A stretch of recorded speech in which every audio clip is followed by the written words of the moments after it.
Traffic was heavier than normal as Billy Tanner drove to his little sister's school. He knew he would be late and hoped that the after-school care coordinator would be patient with him. She had in the past. He pulled the old station wagon into the parking lot 15 minutes late and was out of the driver's side door almost before coming to a full stop. Fortunately, Cindy Tanner was still there, being watched by Michelle, the coordinator of the after-school care program. "Traffic tie-up," she commented with a wry smile. "Yeah. I'm sorry, Michelle." "It's all right, Billy. I know what a struggle this is for you. I admire you a lot. You're doing the right thing. Sometimes I wonder. Nights like this when I don't get here on time, or when I have to leave Sally with just the television for company because I have so much homework. Billy, you're carrying a full load of courses in college as well as working full-time while trying to take care of your sister. It's a big job. You're doing your best. I don't mind staying late every once in a while. But do me a favor and call next time. Let me give you my cell phone number." As she wrote, Billy thought about the decision he'd made less than a year ago. The social worker had stopped by the day after the funerals of his mother and father. "May I come in, Billy?" "Yes, Miss. Ms. Brown. From the Child Protective Services Department. I wanted to talk to you about Sally." "Is she here?" "Actually, she's across the street with a neighbor who watches her. Same neighbor who used to watch her while Mom and Dad were at work." "Billy, this isn't easy. I wanted to talk to you about where Sally is going to live from now on. Right here with me. It's not a subject that's open to discussion." "No other relatives?" "My aunt lives in Charleston, South Carolina. She left for home yesterday. There is no other family." "Billy, I'm not sure the courts will." "Look, Ms. Brown. If you're gonna get legal on me, let's go to court now and not bother with the discussion. I'll tell the judge that I intend to raise my little sister myself and we'll let the judge decide. I don't want to do that unless I have to. I was hoping to be able to talk you into considering placing Sally for adoption or with a foster family. Ms. Brown, she has a family. Me. I know all about you, Billy Tanner. You were a marginal student in high school, you're in college now, working part-time. Your grades are good now. I think you're on your way to a bright future. But with the burden of caring for your sister, who knows what will happen to that bright future? My future is my worry. I can stay in school, keep a roof over our heads, food on the table, and still take good care of Sally. So you aren't going to consider any alternative placements for Sally? You intend to keep her here?" "I do." "Then you leave me no choice. Here is an order from the court, putting Sally into the custody of Child Protective Services until a hearing can be held. The hearing is scheduled for next week." "Billy, are you okay?" He shook his head and realized that he drifted back into the past and Michelle was standing there with Sally. "Yeah, just daydreaming is all. How's my big sister today?" "Sally said I had so much fun in school today, Billy. I want to show you what I drew for you." "Okay, Sal, but hold on to it until we get home." "Michelle, thanks again for taking such good care of Sally for me." "My pleasure." While driving home, Billy's mind turned back to the court hearing where he'd convinced the judge to give custody of Sally to him. He had never regretted the decision for 1 minute, although there were times he was very fatigued by all the work that went into keeping their lives going. "What's for dinner, Billy?" "What would you like?" "Ice cream."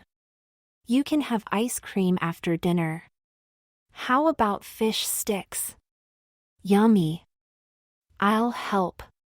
Sally had helped to make dinner that night and she'd even pitched in to wash the dishes.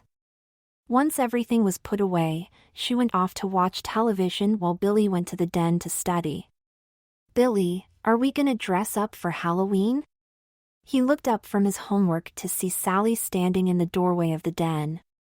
"Of course you're going to dress up. It's Halloween. What costume do you want to wear?" "I wanna be..." She paused, finger on her mouth, deep in thought. "I know. I wanna be the princess from that space movie."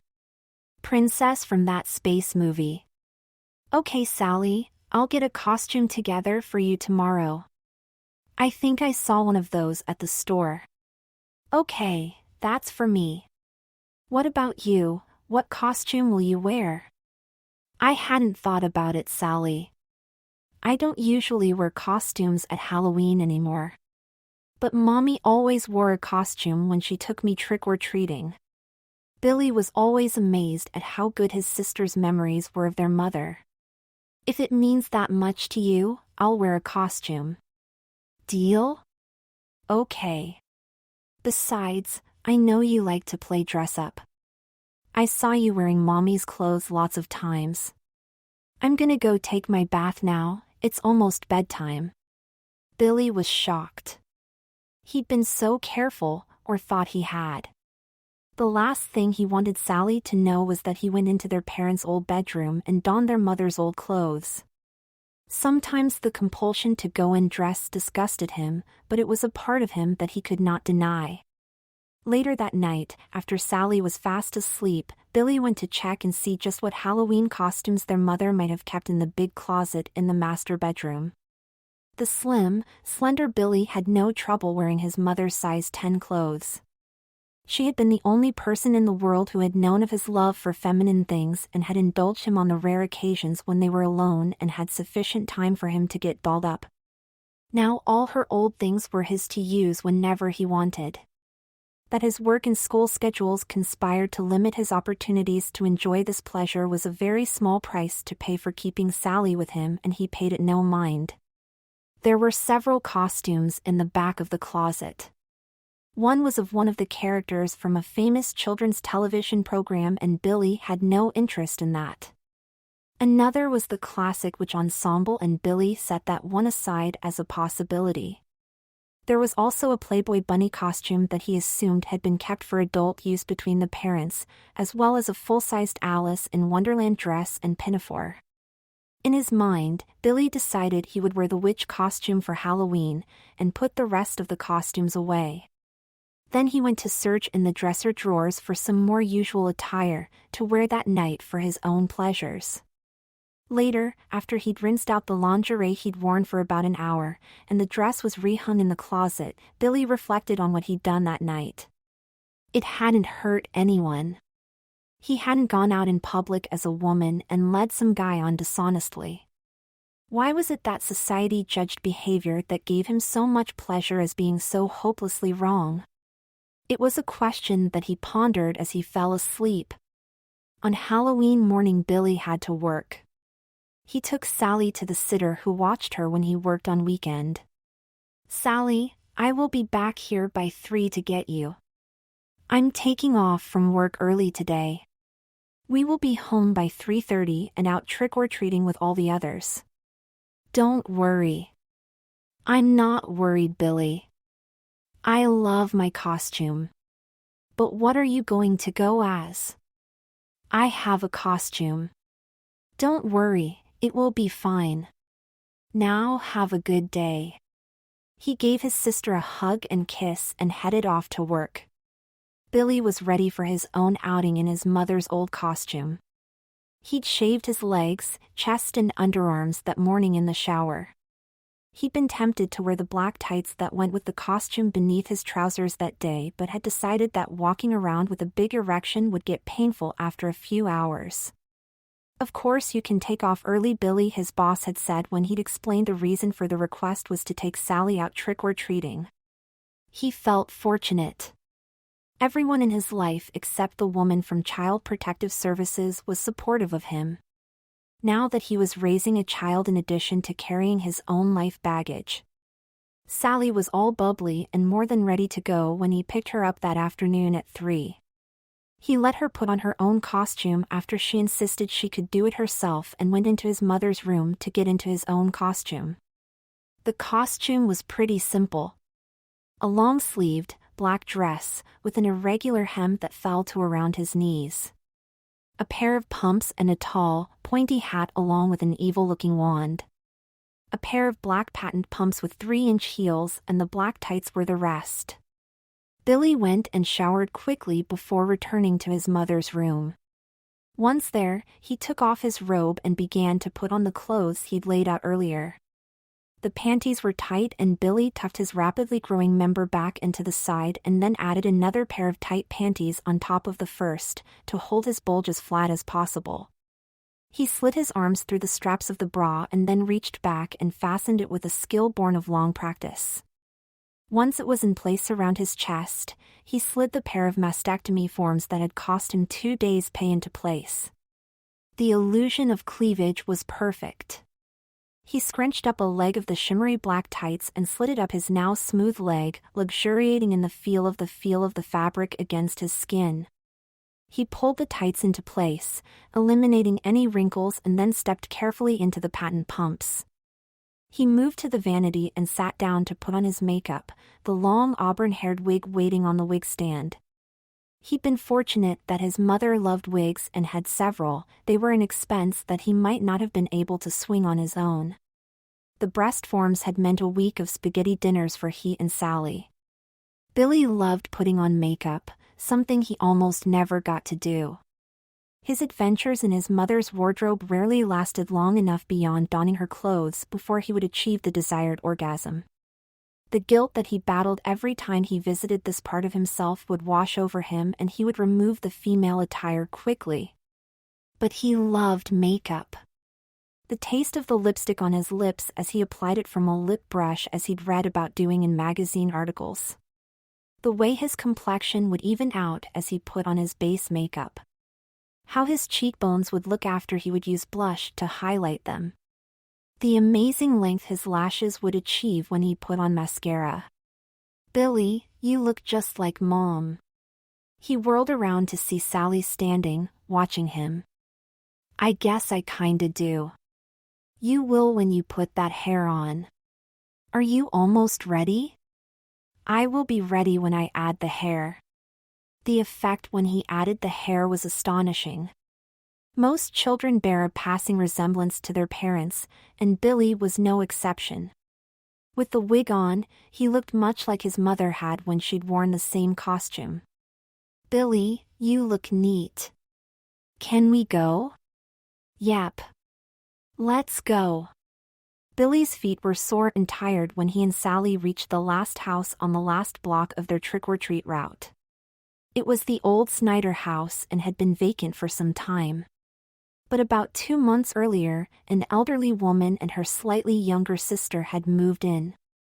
They had been friendly enough, although they kept to themselves. Billy hadn't been sure if they should stop there, but there was a carved pumpkin with a candle shining inside the window. So he and Sally went to the door and he nodded at her. She knocked. Deidre Mortensen answered. The eldest of the 2 sisters, she was wearing a white dress that looked much like a nurse's uniform. "What do we have here?" "I see a princess and her mother dressed as a witch." Sally tittered. "That's not my mom, that's my brother Billy."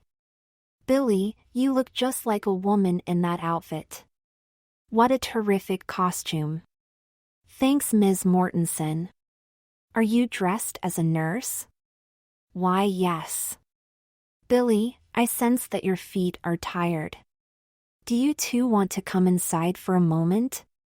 "We'd love to, but this is our last stop and I want to take Sally's candy to the hospital to be x-rayed for safety before we go home." "Tell you what, dear. You come in for a cup of tea and to rest your feet for a while." Melissa was about to take the Smiths next door to the hospital to get their candy checked. "She can carry Sally's and you 2 can rest here for a bit."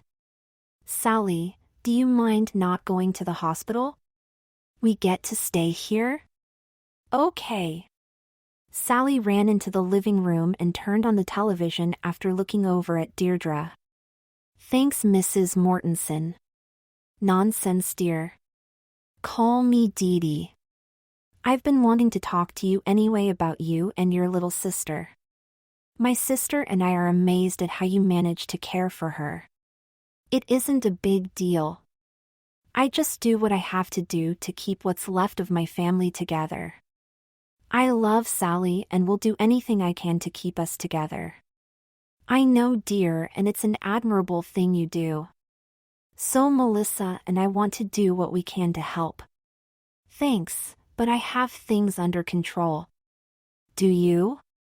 "I know a lot about you, dear. More than you might realize.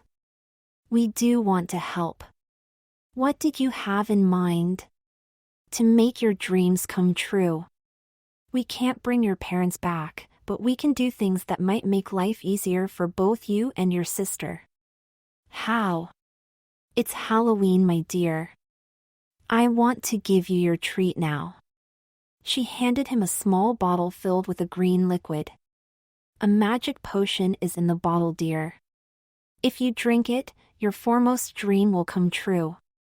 "I don't believe in magic." "Ah, you need a demonstration.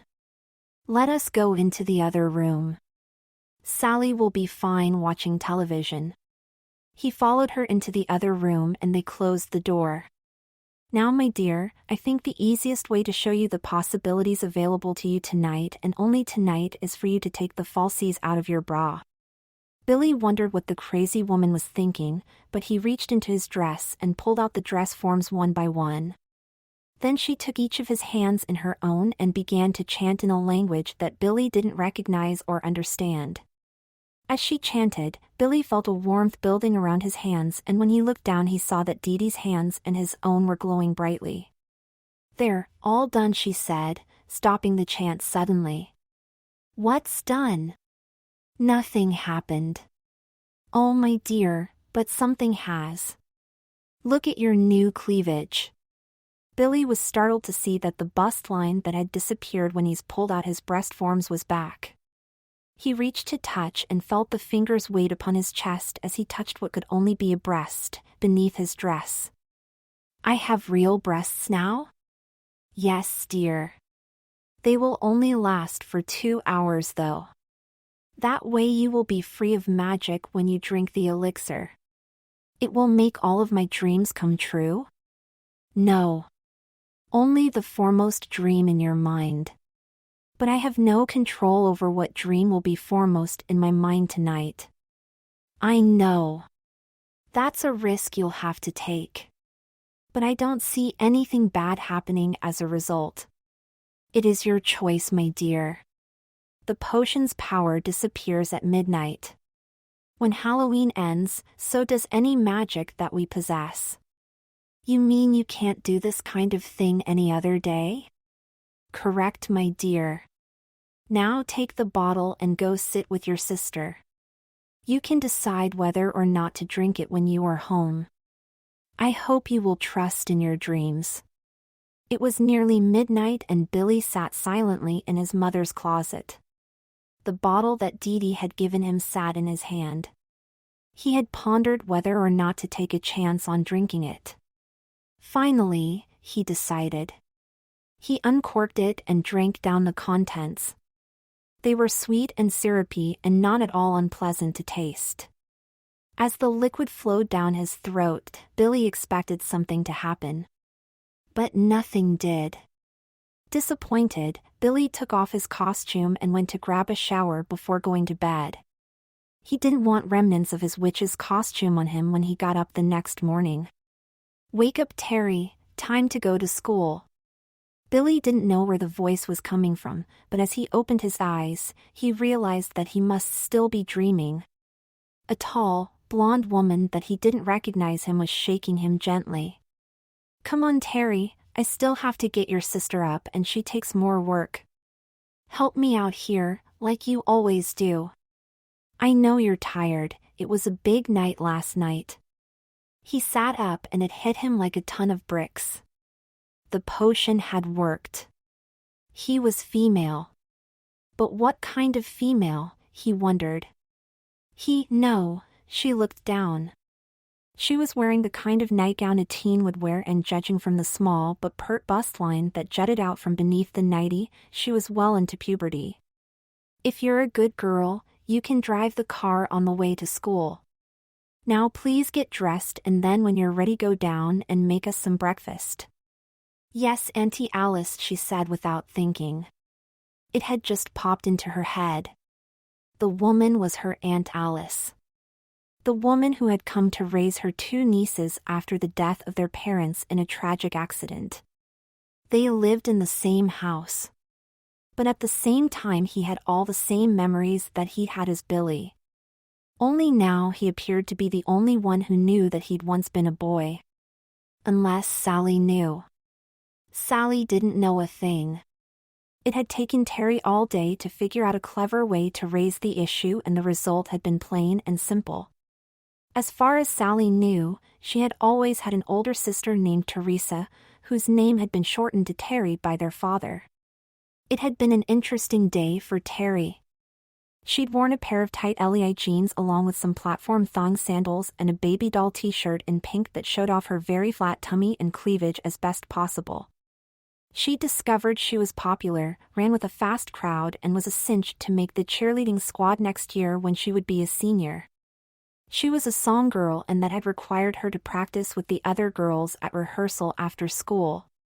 It had felt perfectly natural to don the sports bra and matching panty before stepping into the pleated skirt and pulled the short-sleeved top over her head.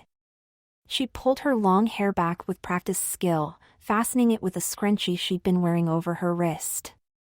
It was amazing to watch how her body knew all the right moves, knew the chants and everything else she needed to perform the routines with her friends. She loved this body, its amazing flexibility. After practice, she and a couple of the other girls had been goofing around, and she discovered that not only could she do a complete split, she was also able to pull her feet behind her head. "I swear, Terry, you shouldn't have quit gymnastics," one of her friends had said. "Hey, I had other things that were more important. Plus it was around the time my folks died and I had to help my aunt out more." "I know, sweetie, I know. You want a ride home?" "Sure. Okay, let's go shower up and we'll go." In the showers, Terry was surprised that she didn't feel any erotic stirrings within her loins. The sight of the naked bodies of the other girls caused no reaction within her. When she arrived home, Aunt Alice hadn't picked up Sally yet, and Terry had the house to herself. She decided to walk down to see the Mortensen sisters and ask them about what had happened to her. "Hello, Terry, was your first day at school all you had hoped?" It was Melissa Mortensen who was sitting on the porch when Terry walked up. "I guess. I was surprised about a few things though." "I'm sure you were. Come inside and we'll talk about them. Dee Dee is away running an errand, but I have some tea on." After they were seated at the dining room table, fresh cups of tea before them, Terry asked Melissa, "So why didn't I feel anything about the other naked girls in the locker room?" "Because, my dear, you're just another girl now. A normal heterosexual girl. But I didn't want to be attracted to boys. You had a dream, dearie. It was to be your sister's older sister, so that another adult could raise the two of you. The dream involved being as regular a girl as possible, and that's what you are. You could force yourself to be attracted to girls, but it's not your nature now." "Sally doesn't know?" "Of course not. She'd be much too distracted by that. Her life will be just as it would have been with you in the parental role, provided that Alice is as good a parent figure as you were. But we won't know that until time passes." "Anything else I need to know?" "Not really, dearie.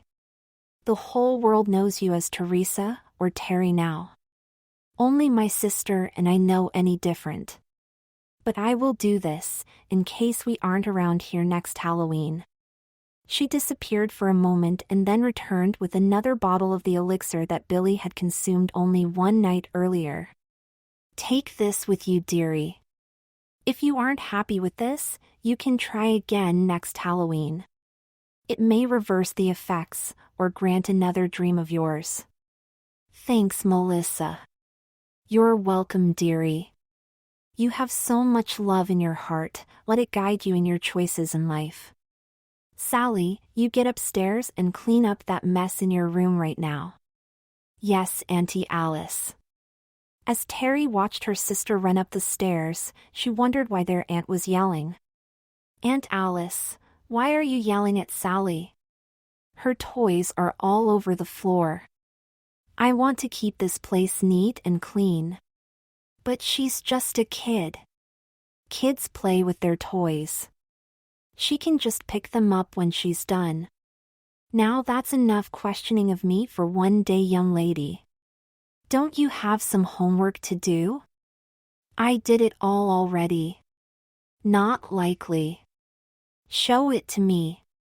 Terry reached into her backpack and pulled out her assignment notebook where she'd written down all her assignments. One by one she reviewed them with Alice until an angry Alice said, "All right, fine. You did your homework. Now go finish the dinner I started, and while you're at it, mop the kitchen floor while I rest." That night was just the beginning. Alice grew more and more bossy as the days passed. Terry tried to figure what had happened to cause this change in her aunt's attitude. Then she remembered that when Alice had first moved in with them, she'd had a boyfriend. He'd even come to visit once or twice, but as time had passed and it became clear that Alice would be keeping care of her sister's children for good, the man had broken things off with her. It was after the breakup that Alice had begun to grow more and more easily upset. As the months passed, Alice's tirades grew more and more frequent and they were focused on Sally. She tried to harass Terry, but Terry was the perfect child. Almost Stepford-like in how she managed to do her chores, her homework and her other activities, while doing anything and everything else that Alice would ask her to do. Because of her inability to catch Terry doing anything wrong, Alice had focused in on Sally. This bothered Terry to no end and she and Alice had frequent arguments on the topic. They would usually end with Alice saying, "Look, you ungrateful girl. I could have left you and your sister to the social services people. You weren't old enough to take on the job. They would have put you into foster homes and maybe split you up. You will do what I say and not interfere with how I raise your sister, or I will have to reconsider caring for you." Terry did her best to help her sister deal with their aunt's meanness, but Sally cried often, wishing that their parents hadn't died. So involved with the goings-on in their family was Terry that she didn't notice the moving van in front of the Mortensen sisters' home. They were gone without a goodbye. It was almost Halloween and Alice was doing her best to make it difficult for the girls, refusing to give them much money for costumes. That didn't bother Terry. She managed to make a princess dress for Sally to wear from fabric she'd bought with her own money, and for herself she decided to go trick-or-treating with her sister dressed as a flapper, in one of her mother's old costumes. Late that night, just before midnight, Terry took out the bottle of elixir that she'd kept carefully hidden in her room. She knew that it might be rough, but she had to do something, anything, to save her sister from the fate of being their aunt's verbal punching bag. But she didn't drink the potion. Instead, she snuck it into her sister's room. Sally wasn't sleeping.